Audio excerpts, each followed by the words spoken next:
Honorable Président du Sénat, Honorable Premier Vice-président de l'Assemblée nationale, Madame la Première ministre, chef du gouvernement, Monsieur le Président du Conseil supérieur de la magistrature, distinguées Premières Dames, honorables députés et sénateurs, Mesdames et Messieurs les membres du gouvernement, Messieurs les présidents des institutions d'appui à la démocratie, Mesdames et Messieurs les membres du corps diplomatique et représentants des organisations internationales, distingués invités, Mesdames et Messieurs, mes très chers compatriotes, en ce 2 août 2025, jour hautement symbolique, nous nous rassemblons en ce lieu, désormais érigé en mémorial du Génocauste, pour arroser une sémence de conscience collective que notre peuple a fait germer il y a 2 ans. Nous sommes venus répondre à un triple appel. L'appel de la mémoire, l'appel de la dignité, l'appel de la justice. Par notre présence ici, nous commémorons le Génocauste, terme consacré par notre peuple souverain à travers ses représentants légitimes pour désigner l'extermination méthodique dont il a été et demeure encore victime au nom des logiques économiques cyniques et prédatrices. Nous sommes venus rendre un hommage solennel à des millions de nos compatriotes, hommes, femmes, enfants, sauvagement massacrés, souvent déportés, et trop longtemps condamnés au silence, dans l'indifférence glaciale de la communauté internationale. Nous rendons également hommage à celles et ceux qui, au péril de leur vie, leur ont porté secours. Mais parce que ces millions de vies fauchées vivent encore à travers notre mémoire, notre combat, nos voix, je vous invite à vous lever pour observer un moment de recueillement en leur honneur.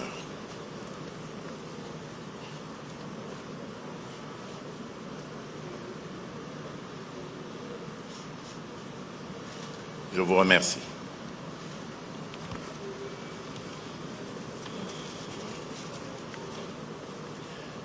Mesdames et Messieurs, distingués invités, mes très chers compatriotes, comme l'a écrit Elie Wiesel, le contraire de l'amour, ce n'est pas la haine, c'est l'indifférence.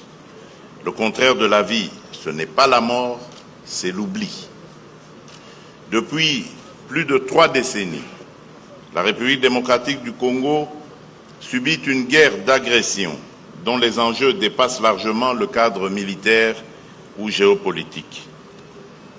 Ce conflit s'est transformé en une entreprise prédatrice à visée économique, en une atteinte délibérée à notre identité collective et à l'intangibilité de nos frontières, allant parfois jusqu'à prendre les traits d'une logique d'inspiration génocidaire.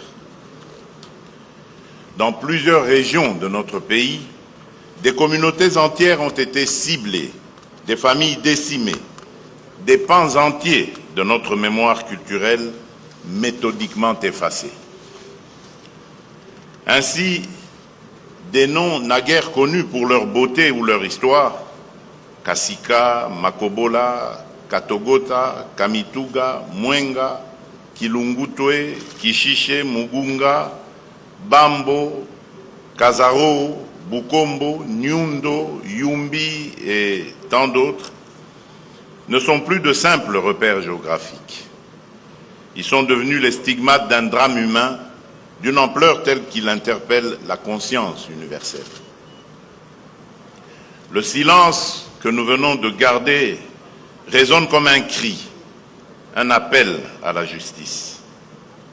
Il nous rappelle qu'au-delà de chaque chiffre, il y a une vie brisée, un rêve éteint, un nom effacé, une famille meurtrie, une destinée arrêtée. Et c'est à nous, héritiers de cette mémoire, qu'il revient de la préserver, de l'élever et d'en faire le socle d'une action lucide, responsable et irréversible. Les Nations Unies, à travers le rapport Mapping, tout comme les travaux rigoureux de nos propres experts, établissent un constat accablant. Des communautés entières ont été ciblées, parfois jusqu'à l'extermination, en raison de leur identité, de leur ancrage territorial ou de leur proximité supposée avec des ressources convoitées. Cette logique d'anéantissement se poursuit aujourd'hui, sous d'autres formes, mais avec la même brutalité dans l'est de notre pays, où les forces rwandaises et leurs supplétifs du M23 AFC poursuivent leurs exactions au nord Kivu et au sud Kivu. Violences sexuelles systématiques, massacres de civils, enrôlement forcé d'enfants, destruction d'infrastructures, exécutions ciblées et pillages organisés, tous les marqueurs d'un projet d'épuration sont réunis. Le massacre survenu il y a quelques jours, encore dans les environs de Djougou, en Ituri, en est une parfaite illustration. Selon les Nations Unies, plusieurs dizaines de paysans ont été froidement assassinés alors qu'ils cultivaient leurs champs. Ce drame, rapporté par les médias internationaux, vient cruellement nous rappeler que le Génocoste n'est pas qu'un épisode du passé. Il continue de se perpétuer dans le silence et l'indifférence. Il menace à chaque instant les efforts de paix que nous avons engagés avec détermination. Il met en péril l'élan historique impulsé par l'accord de Washington, conclu sous l'égide du président Donald Trump, pour mettre un terme à près de 3 décennies de violence à l'est de notre pays. Cette réalité impose à tous, ici comme ailleurs, un sursaut de conscience. À la veille de l'installation d'une commission d'enquête indépendante sur les massacres perpétrés dans cette région, je lance un appel solennel à la communauté internationale. Elle a le devoir moral et politique de soutenir cette démarche essentielle pour établir la vérité, rendre justice aux victimes et jeter les fondements d'une paix durable fondée sur la mémoire et la responsabilité partagée. Et si le monde hésite encore à reconnaître cette tragédie pour ce qu'elle est, un génocide rampant, nous n'attendrons pas que d'autres valident notre douleur. Nous en sommes les premiers témoins, nous en serons les premiers artisans de justice.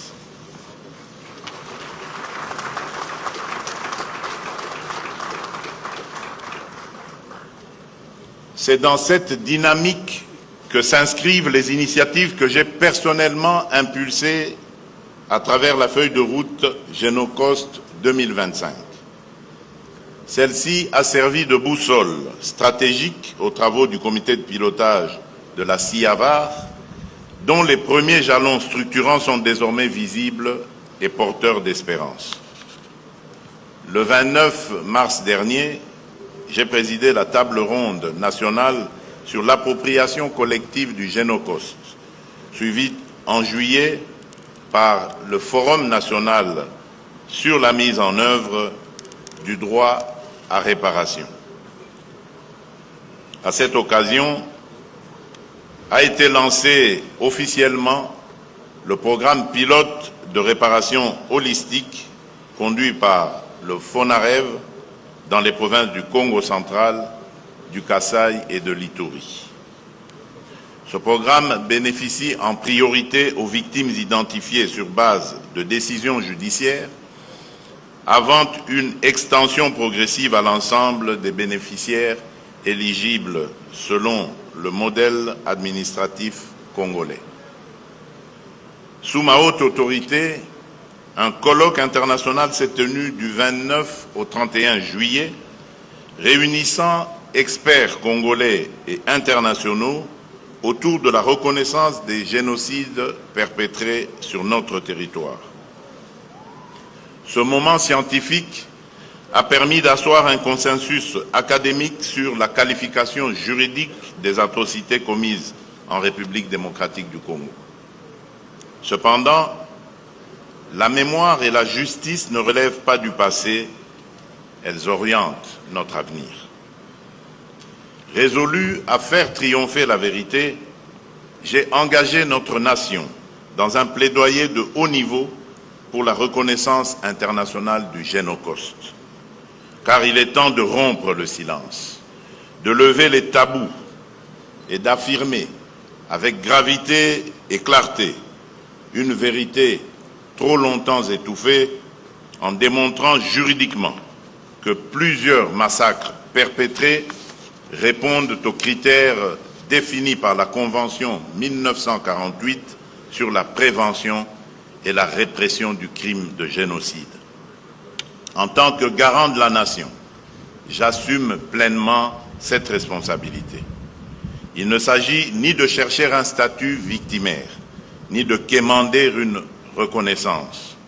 Il s'agit de rétablir une vérité historique occultée et d'exiger justice au nom de notre dignité. Et je le dis avec force, quel que soit le temps que cela prendra, nous n'abandonnerons jamais ce combat.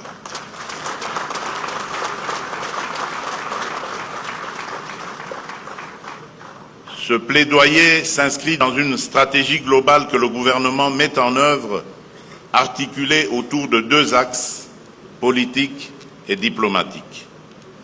D'un point de vue politique, j'appelle solennellement les deux chambres du Parlement à examiner dans les meilleurs délais l'adoption d'une résolution officielle proclamant au nom de la nation la reconnaissance des génocides commis sur notre sol.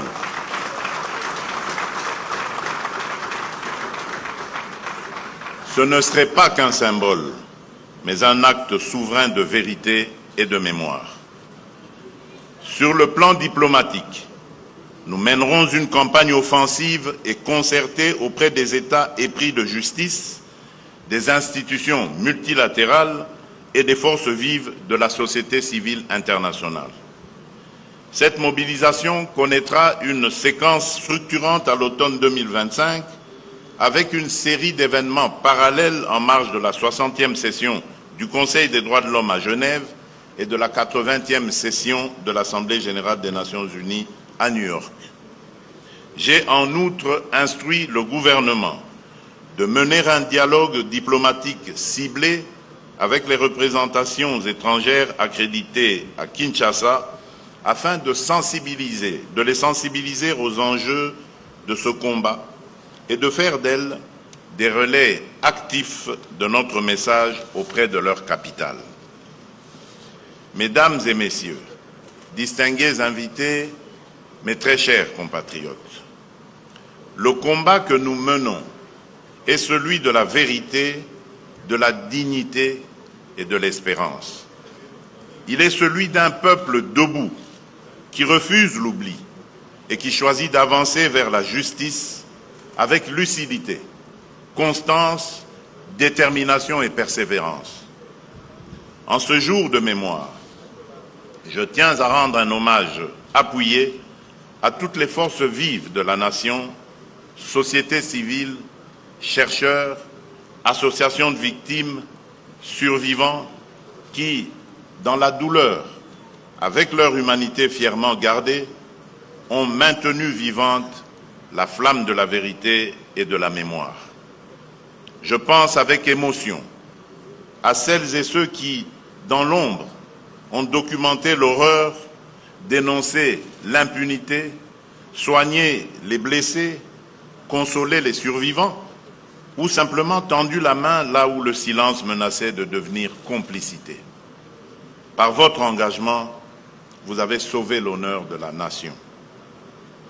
À nos victimes, à leurs familles, à nos survivants, à notre peuple meurtri, je dis ceci, la République ne vous oubliera jamais. Ne pas oublier, ne jamais répéter et commencer à guérir, plus jamais seul. Pour conclure, permettez-moi, comme à chaque commémoration, de rappeler cette parole lumineuse du prophète Ésaïe au chapitre 8, verset 23.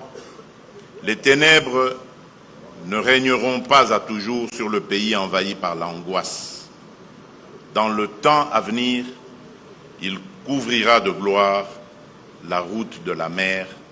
Fin de citation. Que Dieu bénisse la République démocratique du Congo et son peuple. Je vous remercie.